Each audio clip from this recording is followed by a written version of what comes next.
springtime in Wisconsin is a terrific time to do some bird watching. As most birds are fairly afraid of humans, it's important to have a good telescope. This telescope is conveniently attached to a $1,600 single-shot Edgun Matador pre-charged pneumatic .22 caliber air rifle.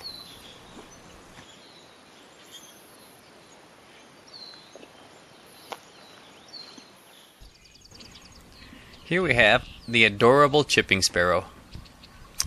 Interesting fact, the males actually guard the females as they build the nest, but they don't help build the nest. And consequently, the chipping sparrow's nest is one of the worst constructed nests in the entire bird kingdom. In fact, it's so flimsy you can frequently see light through it. I can say this fun fact without fear because I have looked at the statistics of my videos and only 6% of my viewers are women. And I suspect that a large majority of that 6% could actually just be sexual predators. As you can hear, the chipping sparrow's song sounds very similar to a 1950s mind control device.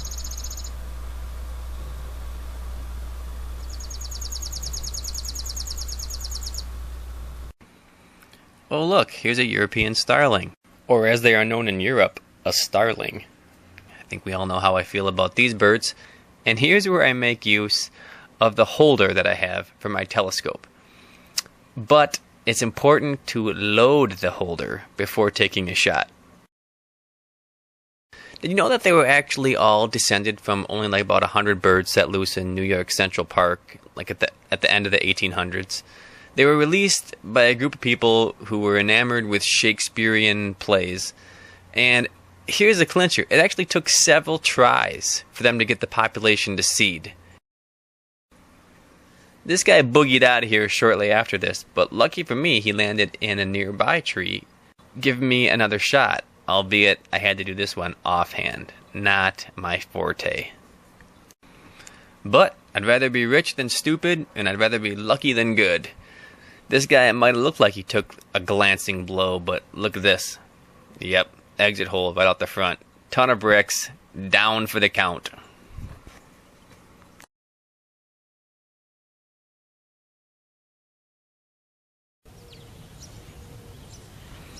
Hey, here's our old friend the barn swallow. One of the best insectivores. If you hate mosquitoes, don't ever even think of doing any damage to these guys. The barn swallow's song sounds similar to the wheels on every shopping cart at my local grocery store.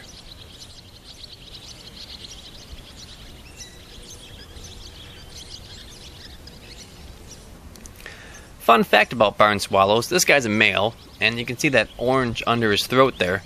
That is what the girlies are attracted to. And there was actually a study on these guys a while back where the researcher captures males with inferior coloration and painted them brilliant orange dark colored, and this in fact increased their machismo to the ladies, and they wound up getting mates when they themselves had inferior genes.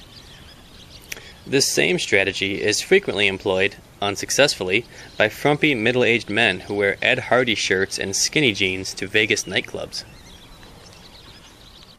Here's another starling.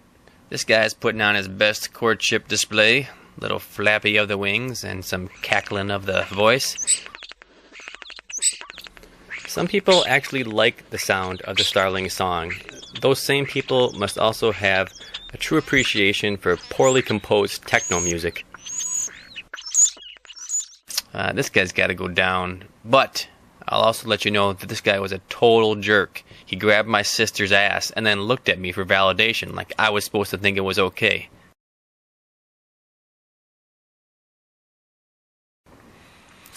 Oh, and here is another starling. Or is it? Yes, I believe it's rule 2, maybe rule 3. Always be sure of your target and what is beyond.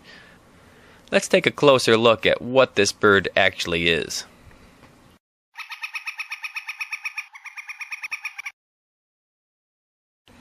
Well, it's no starling at all. It's the northern flicker. This bird's in the woodpecker family and is very comfortable up in the trees, but is also equally comfortable on the ground. In fact, northern flickers mainly eat insects, especially ants and beetles that they gather from the ground. They'll also eat fruits and seeds and nuts, that kind of stuff, especially in the winter when bugs are at a low. But ants are their prized target. They can be seen smacking away at the ground, kicking up dirt, and drilling after these ants. They have a 2-inch long tongue they can also use for lapping them up. These things like bugs so much, I've actually seen them picking through dried pig crap to get insect larvae. Oh, and this one actually is an Olympic triple jumper. I'm serious, that's not a joke. Watch this.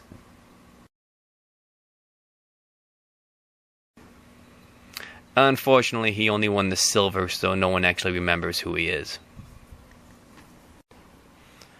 Hey, another starling. This guy is quite a ways away. I think he's about 80 or 90 yards, so let's just lob one at him and see what happens here.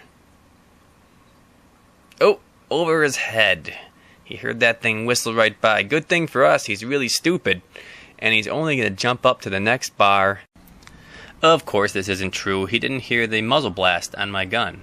This is yet another benefit of these high-powered, pre-charged pneumatic rifles that are shrouded. The birds can't hear the muzzle blast, so as far as they know, a giant mosquito whistled by their head, and they have nothing to worry about. I could have never gotten away with this when I was hunting with my .22 long rifle. They'd hear that and be gone. But these shrouded air rifles are so quiet, they offer us a second shot, and this is pretty common, actually.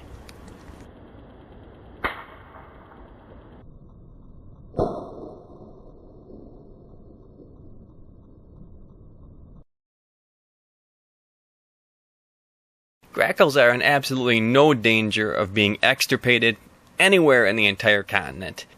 And they are the #1 eater and demolisher of cornfields. The fact that they forage in massive flocks and that they eat ripening corn as well as corn sprouts means that they have a multi-million-dollar impact on our country every single year. And please don't go telling me that there's enough corn and the birds can have their share too. You'd be the same guy that has a fit about pest control and then pops a gasket when he can't find his favorite organic taco shells down at the co-op. They're also total jerks to a lot of other birds. I have actually seen them with my own eyes wait for an American robin to pull up a worm out of the ground and then smack him on the head and take his worm. They raid nests, they kill and eat other adult birds.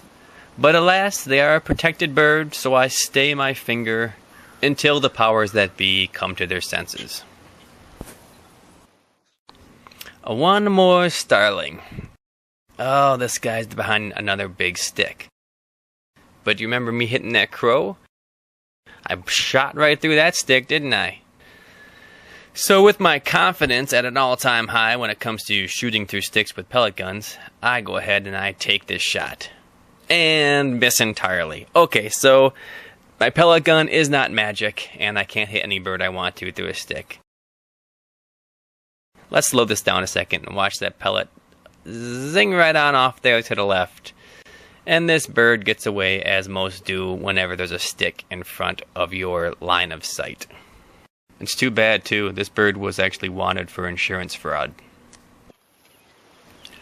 Alrighty, we'll take a 1 or 2 week intermission here. I gotta reload my pellet holder.